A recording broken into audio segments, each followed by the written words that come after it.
ความหลังกลายมาสาวเสียงหาจำลาไกลบ้านได้หันเต้ามาคืนมาสร้างสาบ้านเดิมอีกใหม่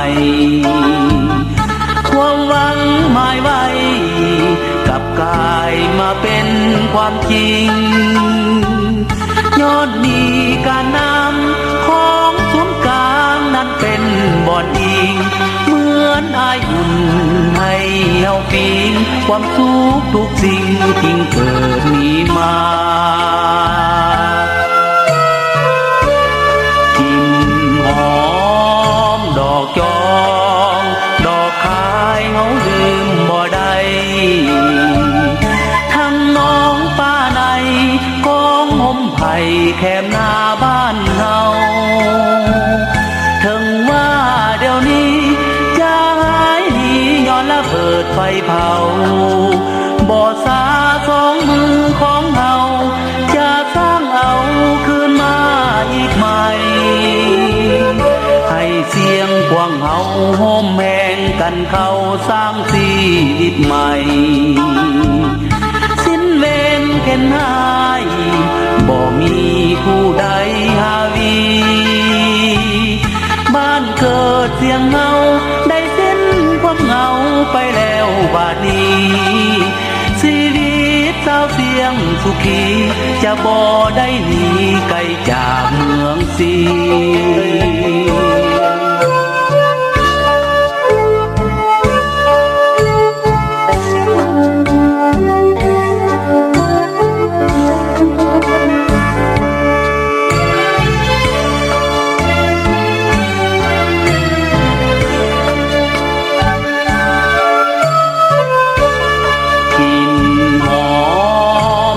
จองดอกขายเฮาลืมบ่ได้ทั้งน้องป้าในกองห่มไผ่แคมหน้าบ้านเฮาถึงว่าเดี๋ยวนี้